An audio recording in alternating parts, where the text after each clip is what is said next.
happened, I'm sure that you didn't have any forewarning of what was happening, and perhaps you didn't pick up all the significance of the testimony as it came down. You remember the testimony of a young boy that had a van that lived on St. Augustine Street that 2 days prior to the murders occurring in this case, he realized that his tag was missing. Call that testimony? That was the testimony of Randy Ravens. He told you about his tag being 13D11300 was his tag number. And he got up on the morning of January the 13th, the tag was gone. Didn't know what happened to it. Nothing very significant about that, I'm sure, as you listen to the testimony. But you've got to take that testimony and tie it into the later testimony that took place. The testimony of Deputy Keith Dawes. Deputy Dawes saw this man during the early morning hours of February the 11th of 1978. This is 3 weeks after the murders, and the defendant's still in Tallahassee. 3 weeks after the murders. February 11th, early morning hours, about 1:47 a.m., if I remember his testimony right. Officer Dawes was on a special detail, special kind of thing that they were doing at that time, checking people out. He was riding down the street in his car. It's an unmarked police car, but he had his uniform on. He came along and he saw the defendant in this case, standing next to a car parked along the side of the street. He pulled up there and stopped, said, "What you doing?" He said, "Well, I'm looking for a book." Started investigating, looking around, and he saw a tag in the floorboard of that car. When he got that tag out, which just happened to be 13D11300, and went back to his patrol car, what happened? What happened? The defendant in this case ran. Deputy Dawes couldn't catch him. And where did he lose him at? Right in the backyard of the Oaks. He ran directly back to the Oaks, where Deputy Dawes couldn't find him. Why did he run? Why did he run? He didn't run whenever Deputy Dawes first walked up there. He saw Deputy Dawes in his uniform. He didn't run then. When did he run? He ran when Deputy Dawes found that tag. That tag put him in the area of the Dunwoody Street crimes, not more than 100 feet from where it occurred 2 days prior to the murders.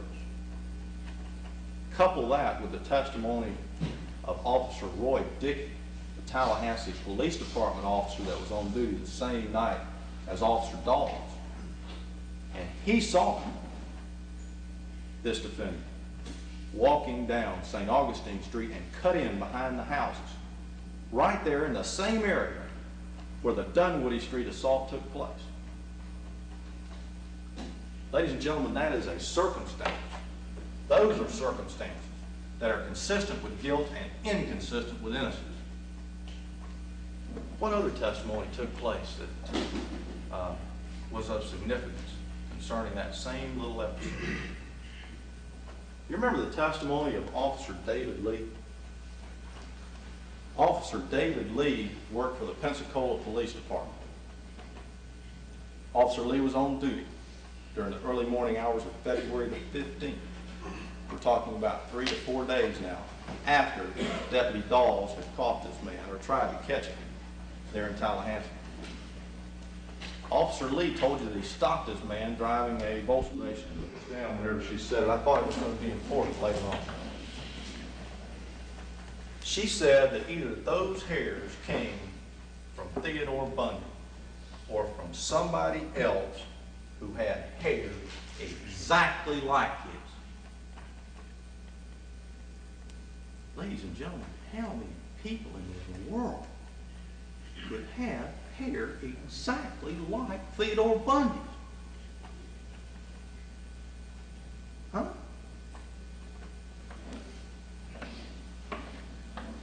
I can look at you people on the jury.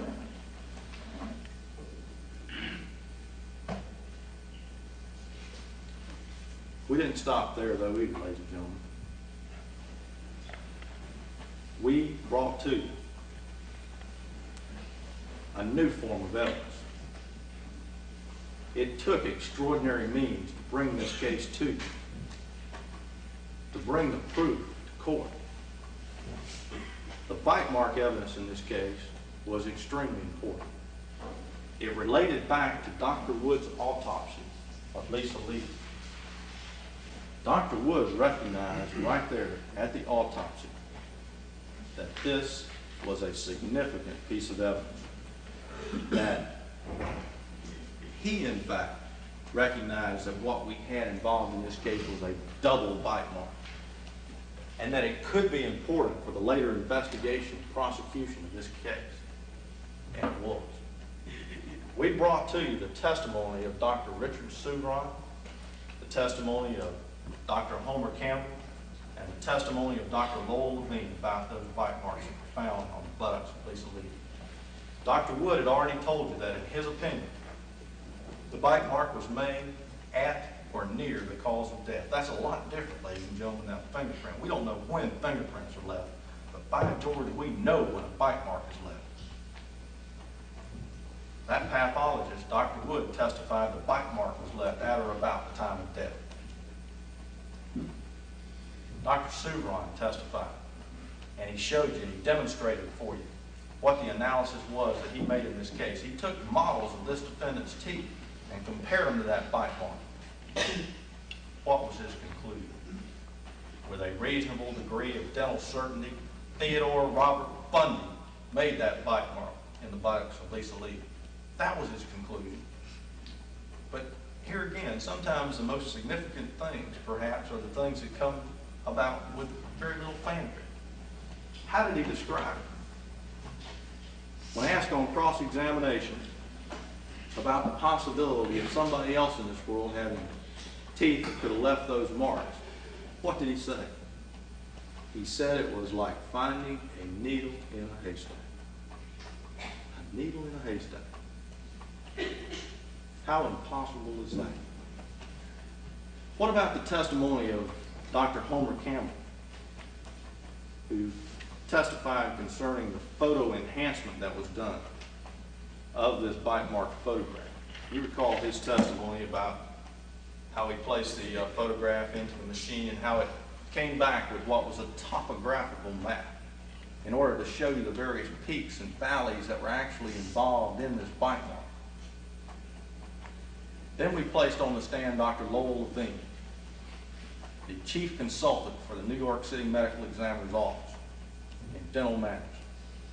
He testified to you that in his opinion, the bite marks in this case, within a reasonable degree of dental certainty, were left by the defendant in this case, Theodore Robert Bundy.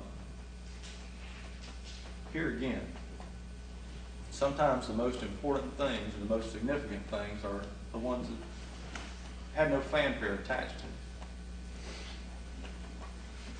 When asked about the possibility of someone else leaving this bite mark, or of someone else even having teeth that could have left this bite mark, he told you that it was a practical impossibility. A practical impossibility. Ladies and gentlemen, you've had the benefit of all the testimony in this case. The eyewitness testimony alone is sufficient for conviction in this case. You couple the eyewitness testimony with the circumstantial evidence that was presented, and then you bring in the scientific evidence. Ladies and gentlemen, based on all of that evidence is what you've got to render your verdict on, not just one little piece of it. The defense in this case put on the witness stand their own dentist in a desperate, last-minute attack to try to put some kind of a dent in that dental evidence that was presented. But they just couldn't do it. They just couldn't do it. On cross-examination, Dr. DeVore, the defense expert, had to tell you, and he did, that the defendant, Theodore Robert Bundy, could have left that bite mark. Ladies and gentlemen, the defense was in a real problem situation. Anytime they've got to put a witness on that tells you that their man could have committed this crime, they've got a real problem. And it was a desperate move. It was a gamble that might have succeeded, but it didn't. That's why I say that you have got to consider all of the evidence that's presented in this case. And there's only one conclusion that you can reach. Only one conclusion that you can reach. Based on the oath that each of you took as jurors in this case, to base your verdict on the evidence, to follow the law that the judge instructs you on. Ladies and gentlemen, it is your duty to return a verdict of guilty as charged in this case.